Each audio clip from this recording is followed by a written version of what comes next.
नमस्कार दर्शकवृन्द, online TV Nepal हेर्दै हुनुहुन्छ। म सुप्रिया ढकाल। राष्ट्रपति विद्यादेवी भण्डारीले संसद विघटन गरेकी छिन्। मन्त्री परिषदको सिफारिसमा राष्ट्रपति भण्डारीले आइतबार दिउँसो संसद विघटन गरेकी हुन्। राष्ट्रपतिको कार्यालय शीतल निवासले विज्ञप्ति जारी गर्दै संसद विघटन गरेको जानकारी दिएको छ। संविधानको धारा 76 को उपधारा 1 र 7 तथा धारा 85 एवं संसदीय प्रणालीको आधारभूत मर्म एवं मूल्य मान्यता तथा हाम्रो आफ्नै र संसदीय प्रणाली भएका विभिन्न मुलुकहरूको अभ्यास बमोजिम संघीय संसदको वर्तमान प्रतिनिधि सभा विघटन गरी ताजा जनादेशका लागि नेपाली जनता समक्ष जान मिति 2078 साल वैशाख 17 गते शुक्रबार पहिलो चरणमा र मिति 2078 साल वैशाख 27 गते सोमबार दोस्रो चरणमा अर्को प्रतिनिधि सभाको निर्वाचन सम्पन्न गर्ने गरी निर्वाचनको मिति तोक्न नेपाल सरकार मन्त्री परिषदको बैठकबाट निर्णय भई सोही बमोजिम सम्माननीय प्रधानमन्त्रीबाट सिफारिस भएकोले उक्त सिफारिस बमोजिम संघीय संसदको वर्तमान प्रतिनिधि सभा विघटन गरी मिति 2078 साल वैशाख 17 गते शुक्रबार पहिलो चरणमा र मिति 2078 साल वैशाख 27 गते सोमबार दोस्रो चरणमा प्रतिनिधि सभाको निर्वाचन सम्पन्न गर्ने गरी निर्वाचनको मिति तोक्नु भएको छ, विज्ञप्तिमा भनिएको छ। यसैबीच दर्शकवृन्द, अधिवक्ता ओम प्रकाश अर्यालले संसद विघटन सिफारिस गरेर संविधानमाथि आक्रमण गरेकाले प्रधानमन्त्री केपी शर्मा ओलीलाई राज्य विरुद्धको अपराधमा कारबाही गर्नुपर्ने बताएका छन्। मन्त्री परिषदले संसद विघटनको सिफारिस गरेपछि प्रतिक्रिया दिँदै उनले प्रधानमन्त्रीका कारण संविधान क्षत भएको, संविधान र राष्ट्र नै असुरक्षित भएको भन्दै उनलाई देशद्रोहको आरोपमा कारबाही गर्नुपर्ने बताएका हुन्। प्रधानमन्त्रीले जे कदम उठाउनुभयो राज्य विरुद्धको अपराध हो। राज्य विरुद्धको अपराध भनेको राजनीतिक आक्षेप मात्र होइन, कानुनी कुरा पनि हो। त्यसैले उहाँलाई कानुन बमोजिम कारबाही गर्नुपर्छ उनले भने। प्रधानमन्त्रीले गरेको संसद विघटनको निर्णय स्वीकृत भए पनि नभए पनि अब प्रधानमन्त्रीलाई देशद्रोहीको रूपमा कारबाही गर्नुपर्ने अधिवक्ता अर्यालको भनाइ छ। अहिले नै करेक्सन भयो भने पनि उहाँलाई राज्य विरुद्धको अपराधमा कारबाही गर्नुपर्छ। यस्ता मान्छेलाई सजाय गरिएन भने भविष्यमा यस्ता मान्छे दोहोरिन्छन् नि, उनले भने। प्रधानमन्त्रीले गरेको सिफारिस राष्ट्रपतिले स्वीकृत गर्न नहुने भन्दै उनले स्वीकृत गरेमा राष्ट्रपति विरुद्ध पनि कानुनी कारबाही गर्नुपर्ने अर्यालले बताए। राष्ट्रपतिले गल्ती गर्नुभयो भने उहाँ पनि कसुरदार बन्नुभयो, उहाँलाई पनि महाअभियोग लगाउनुपर्छ, किनभने उहाँको गतिविधि पनि संविधानमाथि आक्रमण गर्ने खालकै छन्, उनले भने। नमस्कार दर्शकवृन्द, अनलाइन टिभी नेपाल हेर्दै हुनुहुन्छ। म सुप्रिया ढकाल। राष्ट्रपति विद्यादेवी भण्डारीले संसद विघटन गरेकी छिन्। मन्त्री परिषदको सिफारिसमा राष्ट्रपति भण्डारीले आइतबार दिउँसो संसद विघटन गरेकी हुन्। राष्ट्रपतिको कार्यालय शीतल निवासले विज्ञप्ति जारी गर्दै संसद विघटन गरेको जानकारी दिएको छ।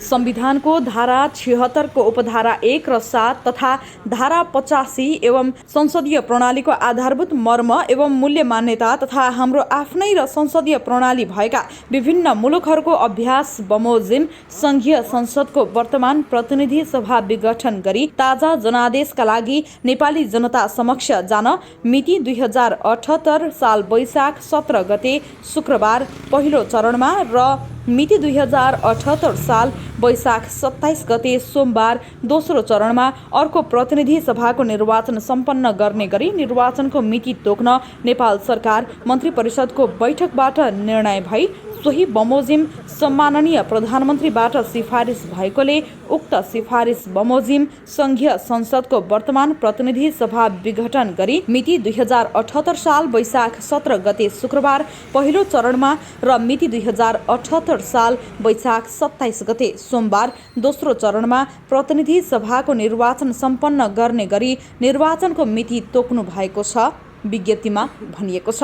यसैबीच दर्शकवृन्द, अधिवक्ता ओम प्रकाश अर्यालले संसद विघटन सिफारिस गरेर संविधानमाथि आक्रमण गरेकाले प्रधानमन्त्री केपी शर्मा ओलीलाई राज्य विरुद्धको अपराधमा कारबाही गर्नुपर्ने बताएका छन्। मन्त्री परिषदले संसद विघटनको सिफारिस गरेपछि प्रतिक्रिया दिँदै उनले प्रधानमन्त्रीका कारण संविधान क्षतविक्षत भएको, संविधान र राष्ट्र नै असुरक्षित भएको भन्दै उनलाई देशद्रोहको आरोपमा कारबाही गर्नुपर्ने बताएका हुन्। प्रधानमन्त्रीले जे कदम उठाउनुभयो राज्य विरुद्धको अपराध हो। राज्य विरुद्धको अपराध भनेको राजनीतिक आक्षेप मात्र होइन, कानुनी कुरा पनि हो।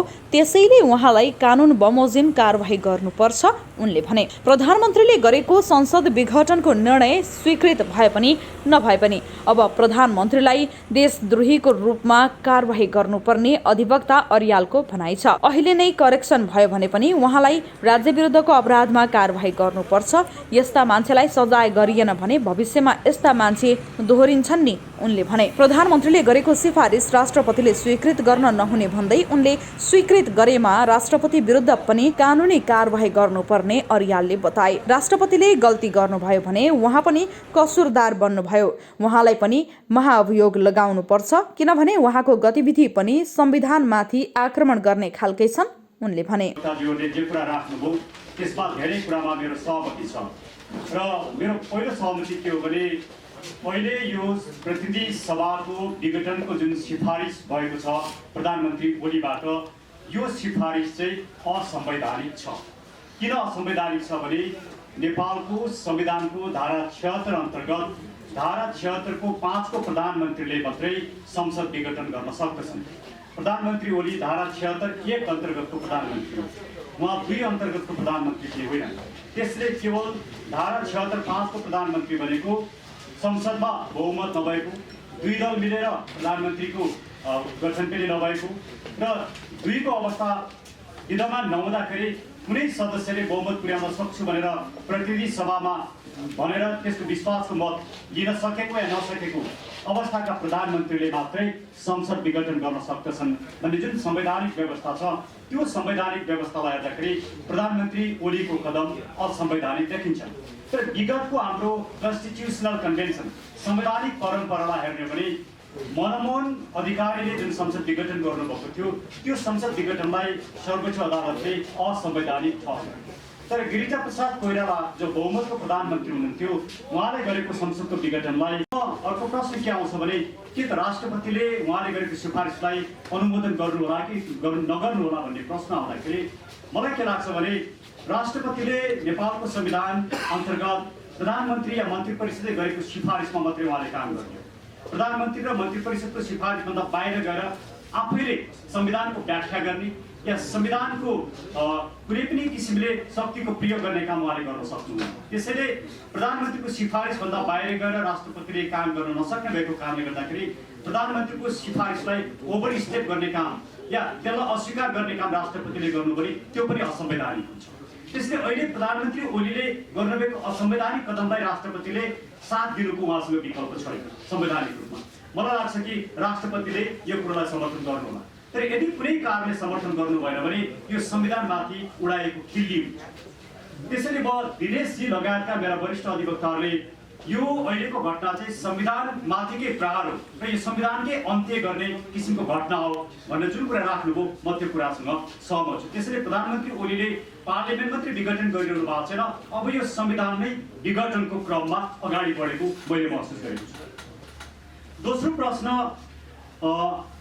खास गरिकन मेरा मित्र रमण श्रेष्ठले जुन कुरा उठाउनु भयो कि अब के त प्रधानमन्त्री ओलीले सिफारिस गर्दा गर्दै पनि प्रतिनिधि सभाको विघटन राष्ट्रपतिले अक्षम दिनुभयो, विघटन भइसके पछाडि पनि प्रतिनिधि सभाको बैठक बस्न सक्छ भन्ने जुन कुरा उहाँले गर्नुभयो, मलाई यो कुरामा संवैधानिक रूपमा कुनै पनि त्यस्तो ठाउँ छ जस्तो मलाई लाग्दैन। राख्न सक्नुहुन्न, किनकि सभामुखले प्रतिनिधि सभाको बैठक बोलाउन सक्नुहुन्न, त्यो राष्ट्रपतिले घोषणा गर्नुपर्दछ र जुन राष्ट्रपतिले संविधान प्रतिनिधि सभालाई विघटन गर्नुहुन्छ त्यही राष्ट्रपतिले प्रतिनिधि सभाको बैठक बोलाउन मिल्दैन। त्यसैले रमणजीले जुन कुरा भनिरहनु भएको छ यो चाहिँ संवैधानिक छैन, कानुनी छैन। तर यसले के देखाउँछ भने अहिलेको जुन शक्ति सङ्घर्ष छ, उहाँहरूको दलभित्रको जुन शक्ति सङ्घर्ष छ, प्रधानमन्त्री ओली यो संसद विघटन गर्न पनि उहाँहरूको पार्टीको आन्तरिक कलहकै कारणले बाध्य हुनुभयो। एउटा व्यक्ति निर्वाचित भइसके पछाडि प्रधानमन्त्री भइसके पछाडि त्यो प्रधानमन्त्रीलाई 5 वर्षसम्म आफ्नो टेन्यर अनुसार 5 वर्षसम्म प्रधानमन्त्री हुन पाउने अधिकार संविधानले दिएको छ। यदि उहाँले अविश्वासको प्रस्ताव राख्न सकिन्छ र अविश्वासको प्रस्तावबाट हटाउन सकिन्छ, त्योभन्दा अन्य अवस्थामा 5 वर्षसम्म प्रधानमन्त्री हुन पाउने संवैधानिक व्यवस्था हो। तर यो संविधानको व्यवस्थालाई कसले उल्लङ्घन गर्न खोज्यो भने उहाँकै दलभित्रका या प्रचण्ड भन्नुहोस् या माधव नेपाल भन्नुहोस्, उहाँकै दलभित्रका विभिन्न गुट र घटकहरूले उहाँलाई 5 वर्षसम्म प्रधानमन्त्री बन्न नदिने, आफै प्रधानमन्त्री हुने जुन खेल खेल्नुभयो, यसबाट के प्रश्न हुन्छ भने प्रधानमन्त्री संसद विघटन गर्न बाध्य हुनु। उहाँसँग अरू विकल्प थिएन। म प्रधानमन्त्रीको डिफेन्स गरिरहेको छैन। मैले भन्न खोजेको कुरा के हो भने यो सिस्टम जसले चलाइराखेका छन् उहाँहरू यो सिस्टम चलाउन नसक्ने अवस्थामा पुग्नु। यो संविधान अब अपरेट हुन सक्दैन, किनकि संविधानले जसलाई 5 वर्षको निम्ति प्रधानमन्त्री बनायो, जसले संविधानले यो प्रतिनिधि सभा गठन गर्यो, त्यो व्यवस्था नै उहाँहरू टिकाउन सकिरहनु भएको छैन। उहाँहरूको शक्ति सङ्घर्ष र सत्ता अब त्यो चरम अवस्थामा पुग्यो कि यस क्षेत्रका प्रत्येक नेतालाई प्रधानमन्त्री नभइकन नहुने, यो भनेको चरम राजनीतिक विशृङ्खलता हो। यो राजनीतिक विशृङ्खलताको अन्त्य जरुरी छ। त्यसैले यो संविधानमाथिकै प्रहार र अब यो संविधानको अन्त्य र नयाँ किसिमको शासन प्रणाली र संविधानको जरुरी भएको छ भन्ने मलाई दोस्रो त्यो लाग्छ। र तेस्रो मलाई के लाग्छ भने प्रधानमन्त्री ओलीको यो जुन कदम छ, यो कदमले मुलुकमा एउटा गम्भीर राजनीतिक सङ्कट पनि निम्त्याउँछ। यसले खालि संवैधानिक सङ्कट मात्रै निम्त्याउँदैन, राजनीतिक सङ्कट निम्त्याउँछ। यो राजनीतिक सङ्कटको प्रश्न एउटा यसले इङ्गित गरेको कुरा के छ भने यो संहिताले अब काम गर्न सक्दैन, यो गणतन्त्रले अब काम गर्न सक्दैन, यो धर्मनिरपेक्षताले काम गर्न सक्दैन। मूलतः यी तीनटा कुरामा यो संविधानका 5 वटा फाउन्डेसन छन्, त्यसमध्येका मूलभूत पोलिटिकल फाउन्डेसन भनेका यी तीनटा कुरा हुन्। यी तीनटै कुराले अब काम गर्न सक्दैन भन्ने कुरालाई इङ्गित गरिसकेको छ। त्यसैले मेरा मित्र प्रेमबहादुर विष्टजीले जे कुरा भन्नुभयो कि वास्तवमा अब जनआन्दोलनको विकल्प छैन, जनविद्रोहको विकल्प छैन।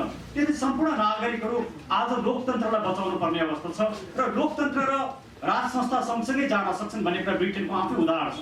तपाईँले लोकतन्त्रको जमिनी नै ब्रिटेन हो, जहाँ राज संस्था र लोकतन्त्र सँगसँगै गएका छन्। अब नेपालमा पनि गणतन्त्रले यो मुलुकलाई बचाउन सक्ने अवस्था छैन भन्ने कुरो उहाँहरूको आफ्नै सत्ता सङ्घर्ष र प्रतिनिधि सभाको विघटन र संविधान र कानुनमाथि भएका इन्क्रोचमेन्ट, फ्रिक्वेन्ट इन्क्रोचमेन्टहरूले प्रमाणित गरेको अवस्थामा अबको मुलुकको राजनीतिक फाउन्डेसन भनेको नागरिक तन्त्र सहितको राज संस्था अर्थात् मोनार्की डेमोक्रेसी। अबको राजनीतिक विकल्प संहिताको खारेजी हुनुपर्दछ, धर्मनिरपेक्षताको खारेजी हुनुपर्दछ र त्यो दिशामा अब मुलुकलाई लान सकिएको खण्डमा मात्रै यो राजनीतिक विग्रहबाट मुलुकले निकास पाउन सक्दछ, अन्यथा मुलुकले निकास पाउन सक्दैन। त्यसैले यो प्रतिनिधि सभाको जुन विघटन छ यो संवैधानिक रूपमा क्वेसनेबल छ, पोलिटिकल्ली पनि यो डेन्जरस छ, सोसल्ली पनि यो डेन्जरस छ। त्यसैले यी सम्पूर्ण कुरालाई हेर्दाखेरि यसले मुलुकलाई एउटा राजनीतिक रूपमा चाहिँ सङ्कटमा पुर्याएको अवस्था आजको अवस्था हो। यहाँका केही प्रश्न छन् भने म त्यसको जवाब दिन्छु, अन्यथा आजको यो प्रेस मिट लाग्छ ऋषिजीले यहीँ एन्ड गर्नुहुन्छ। धन्यवाद।